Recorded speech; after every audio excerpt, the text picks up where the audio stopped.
Hello everybody and welcome back to my channel. In today's video I've got my Santa hat on because I am going to be sharing with you some of my favourite new purchases for our Christmas bookshelves. These are books that a lot of them I actually haven't read yet, but I have dived into them and quickly looked at, and I think they're going to be amazing.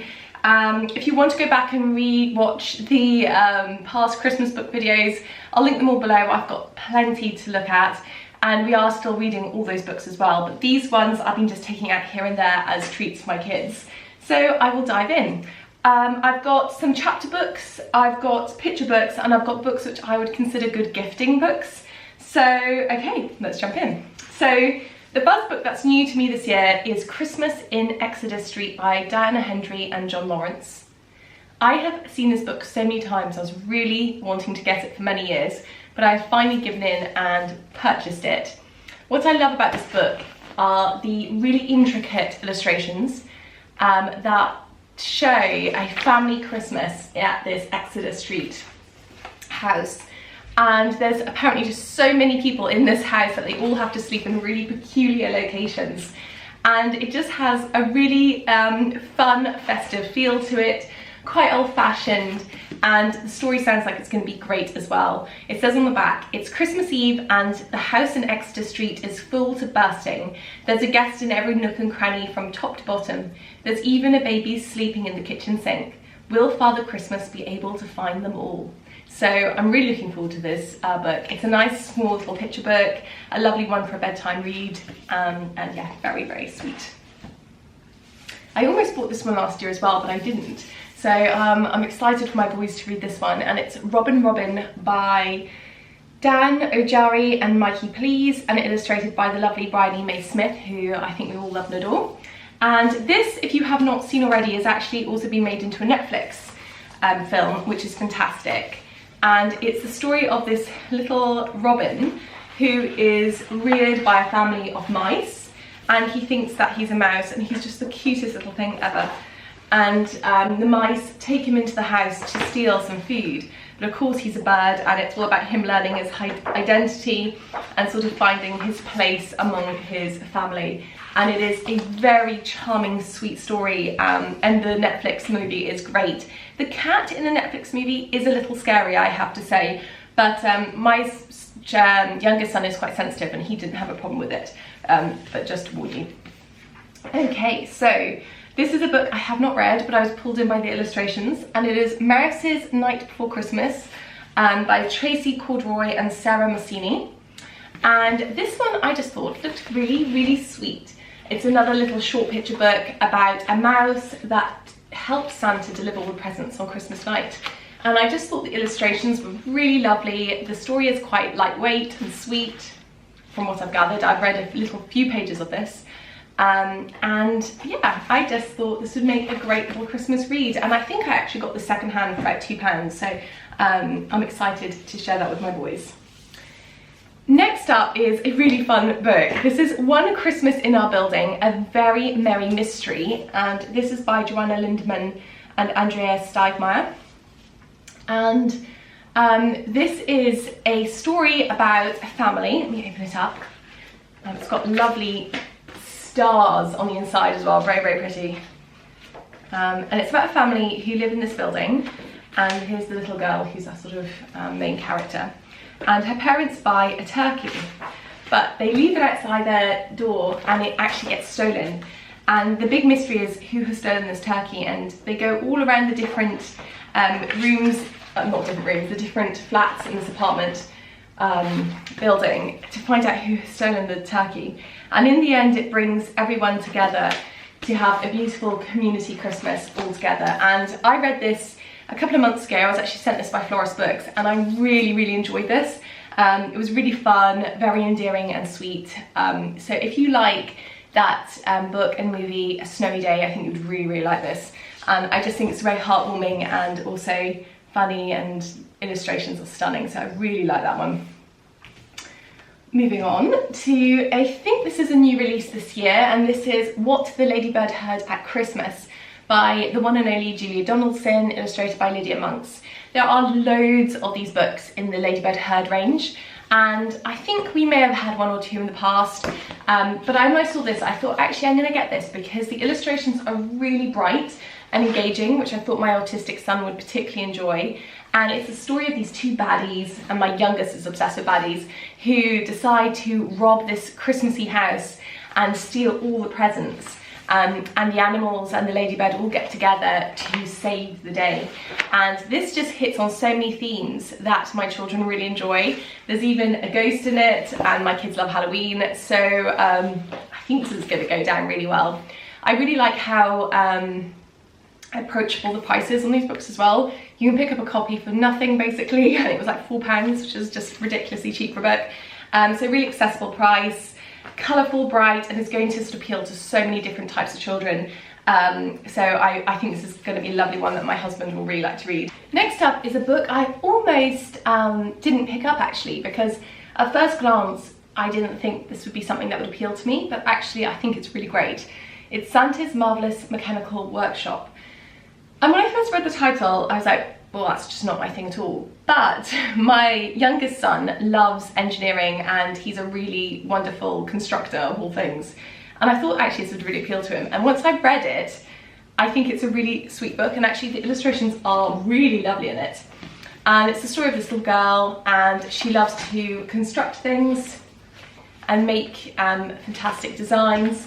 She comes across this blank book, this magic book, which takes her into this Christmas world where she meets these little Santa robot elf things and they want her to help them to make new toys from all the broken toys in their factory or workshop. And she uses her clever brain to come up with different ideas, and they gift them to all the children at Christmas. And I really like this. And on Christmas Day, she thinks that she's going to get one of these elf bots, but she doesn't. And she ends up then using her skills to make her own. And I really liked this book. Like, once I'd read it, and first of all, like I said, the illustrations really are fantastic in this book. I mean, they're beautiful. But I really liked so many elements of this. I like the fact that it had this construction engineering aspect to it, which I have not seen in a Christmas book before. I like the fact it was reusing broken toys and using your imagination in that sort of open-ended way. And I like the fact that even though she didn't receive what she wanted for Christmas, she could use her imagination to make it. And I really liked all those elements of this book a lot. And as a result, this is actually really high up there on one of my favourite Christmas books this year. Now, I'm sure a lot of you have seen this stunning book in many bookshops and online. This has been sort of touted as one of maybe the top Christmas books this year, I think. It's How Does Santa Go Down the Chimney by Mac Barnett, illustrated by John Classen, who's done obviously loads of fantastic books. And this is all about how does Santa go down the chimney, and it gives you ideas apparently. Now, I have not read this because I love children's books as much as my children do. So for me, sitting down and reading a Christmas book with them is a huge treat, and I'm saving this one to read together. However, it looks brilliant. I mean, the illustrations, as we expect from this particular illustrator, are incredible. It has like a really interesting sort of like muddy palette, which I really like. So it gives that feeling of darkness and go down the chimney. And then there's all these sort of ideas, I think, of how he goes down the chimney. So I think I'm gonna love this one. I mean, it's beautiful, it's tactile, it looks like it's going to be quite funny. I'm trying to find you a different page I haven't shown you. So here it says, if you don't have a chimney, what happens then? Let's see what happens. Maybe Santa knows about the key under the flower pot, even though nobody is ever supposed to mention the key under the flower pot. So how would he find out about that? So yeah, I think this is going to be a really great read that I'm going to enjoy as much as my children, perhaps even more. And now I'm going to move on to some gift book ideas. These would be lovely books to give to children at Christmas time. A couple of these you've seen before and a couple are new. So first up is Cat Family Christmas, which was my Christmas book of the year last year. I just think this book is so magical. It is a beautiful, nostalgic, old-fashioned story about these little cats that have this Christmas together. And on each page there are just huge quantities of lovely little flaps that you can lift and see what's happening underneath. So it's really engaging. It's stunning, sort of like hardback.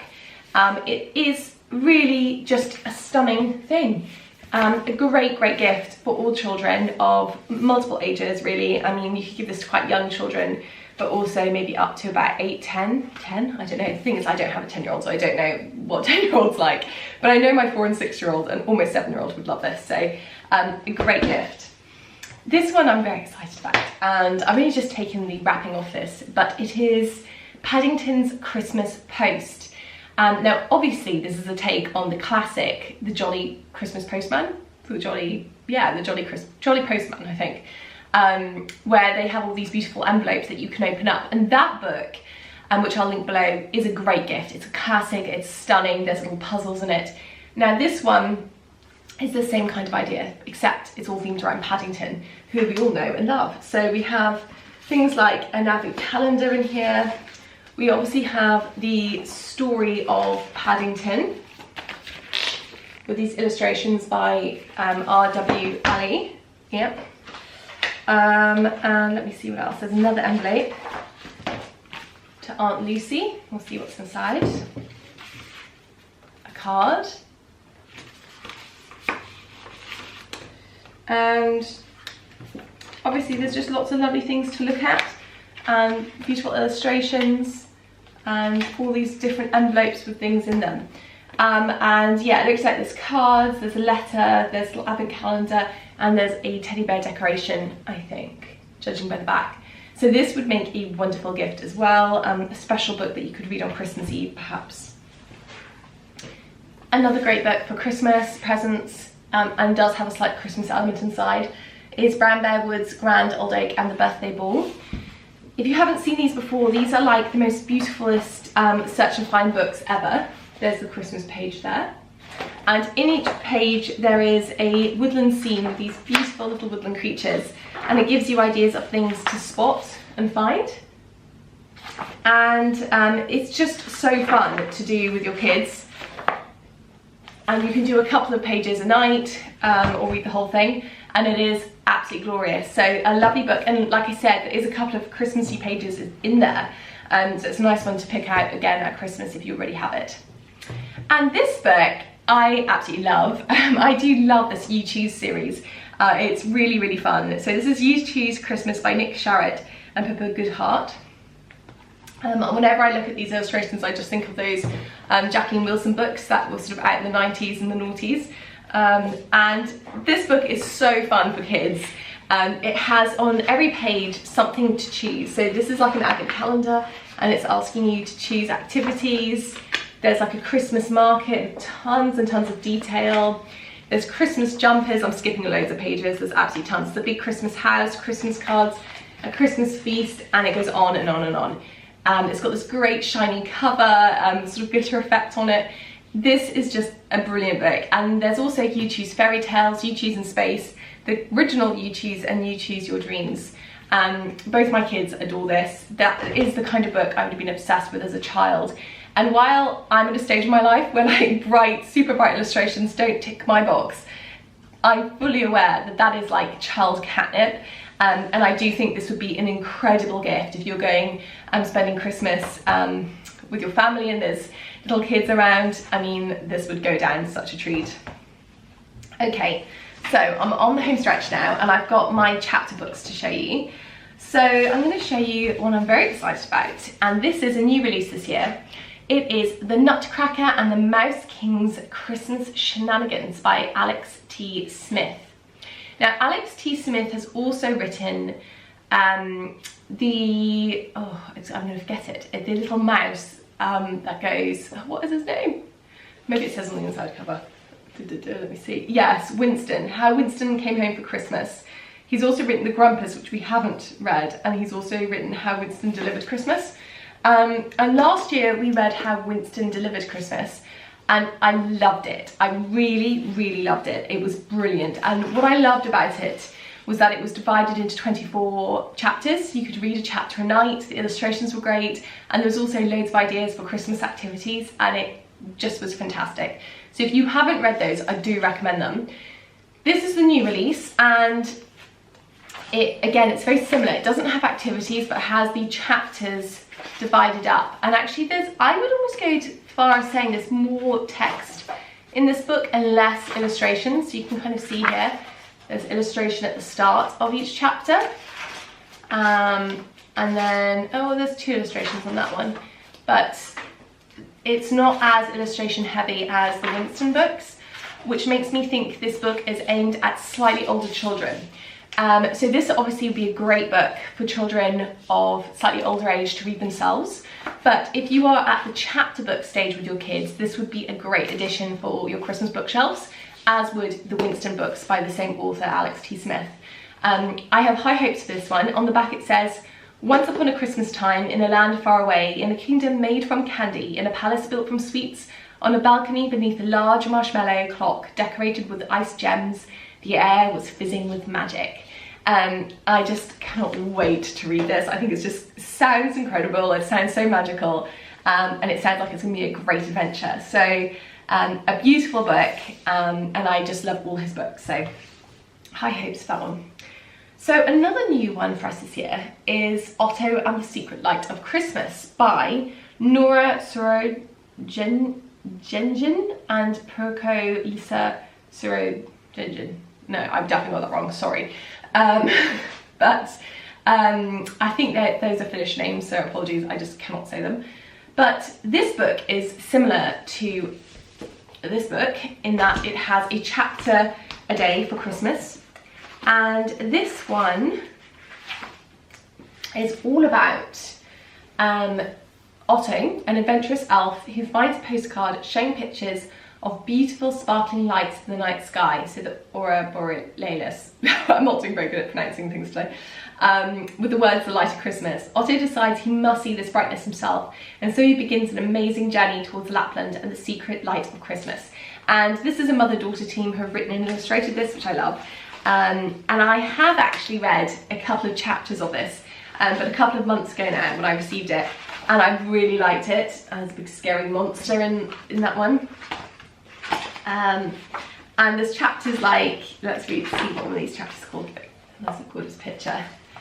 The Mumples and the Hazy Tales, which just sounds so magical. An Evening Underground, and look at this. So beautiful. The Leaf Fairy's Last Dance. And there are lots of illustrations, so let me show you a whole chapter. So this one's called The Frosted Bear. So we've got a lovely, beautiful, stunning illustration there.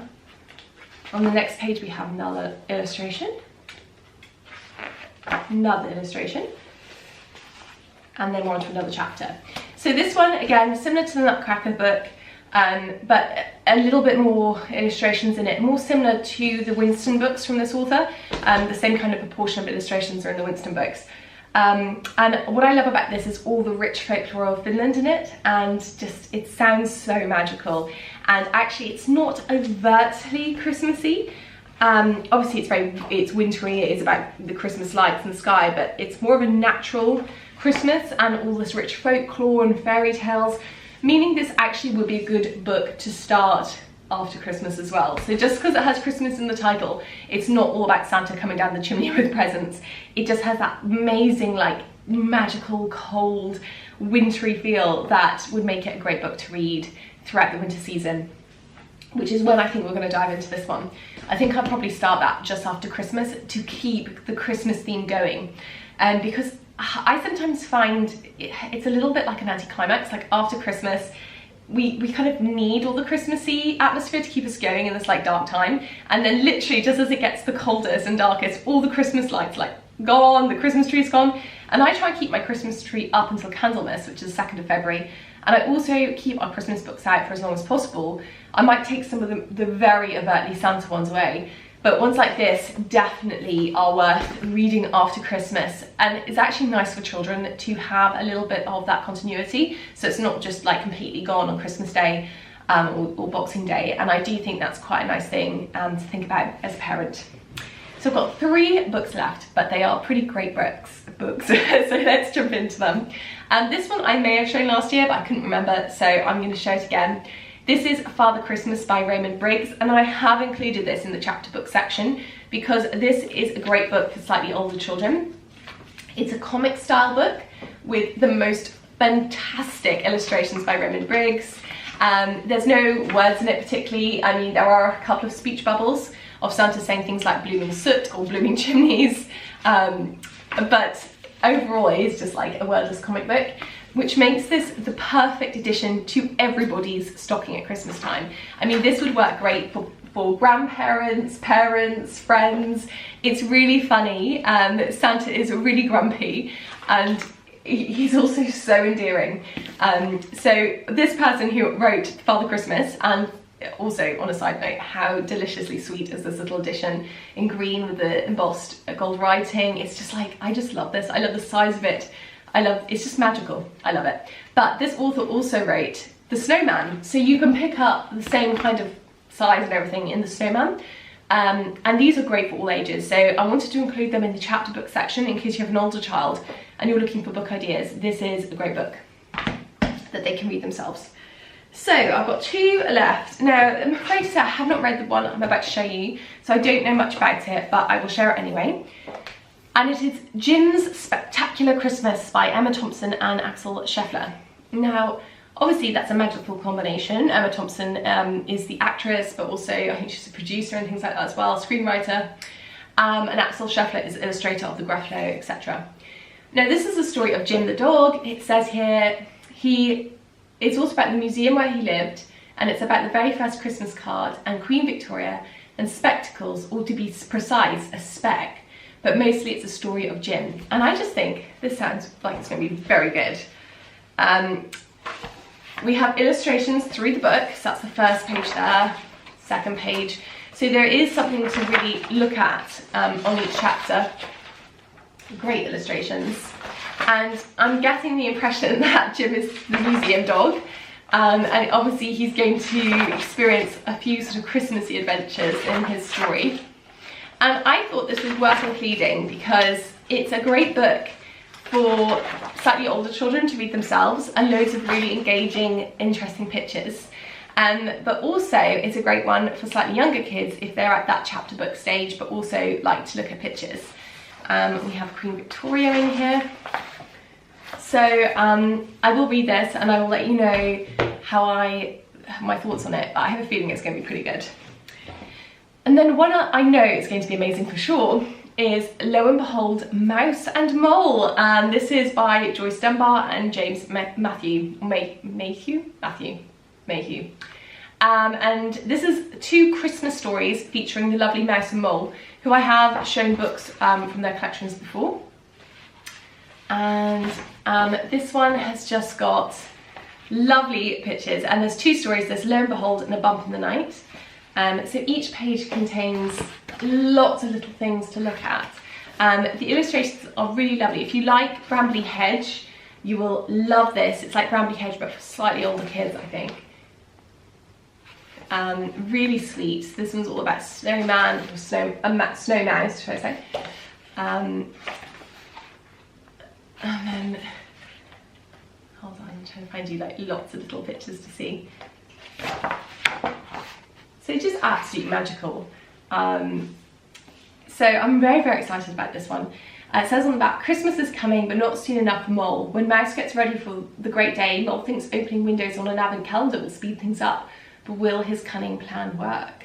Very intriguing. I've had enough Mouse and Mole books to know that they are really fantastic. So I've got great faith that this will also deliver. And I thought the illustrations in this one were particularly charming, actually. They really, really capture that sort of essence of Christmas. Loads of Christmassy pictures in it. So those are my Christmas books this year to share with my boys, and I hope this gave you some inspiration. I do feel like I have got the best of the Christmas books this year. Some of these are not new releases, but quite a lot of them actually are. And when I sort of did my research this year, these are the ones that came out at me as being the most intriguing and exciting. I think some of them are a couple of years old. I think this one came out last year, and The Cat's Christmas came out last year, but most of them are quite recent. So hopefully there's some new ones in there that you have not yet got. But of course, like I said at the start of the video, I'm still reading all the Christmas books that I also showed in my last year's Christmas video, because we read about 3 books a night, so we get through them.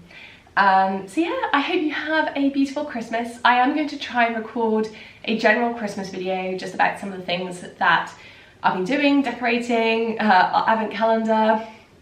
I've also got a review of this beautiful thing here, which is the Spielgaben, which is a lovely Montessori toy that I'm going to be reviewing. I've got a couple of Love Every reviews to come up. We've just finished one of our boxes. Well, I say finished, but I feel like I've progressed through one of the boxes with my autistic son, and I'm ready to review that one. And oh my gosh, like my mind has been so blown by his progression using those toys. And it's funny because I put up a video a couple of months ago, and someone had commented being like, oh, ad, and they really are not ads. Like, I do get those Love Every boxes for free because I give them such a thorough shout out. But I would 100% buy those toys, and I am obsessed with them because as a mum with a kid who has disabilities, when I say autism, he's got a spectrum of needs, they have been like the best thing that I have had for him, and it's just brought me so much joy to see his progression using them. And obviously my youngest son loves them as well. They're just great toys. So I'm excited to review those, but yes, they're not sponsored. I don't get paid for those videos. I do get them free, but absolutely under no obligation to review them if I don't want to. But I do love those. There's a couple of those coming up. And I think that's probably it for winter. So yeah, very, very busy here on the farm. I'm teaching tons of classes at the moment, supper clubs, just absolutely full. And then of course got 2 little boys, so I've got so much going on with Christmas parties and events and activities, so it's all very exciting, very festive. I've got my beautiful Christmas tree up and just enjoying every minute of it. But yes, these books definitely help bring lots of Christmas joy in our household. Books are a huge part of our lives, and they just bring utter joy. So I hope this has inspired you too, and I do wish you a fantastic, healthy, beautiful, joyful Christmas, and sending you lots of love from Northern Ireland. Bye!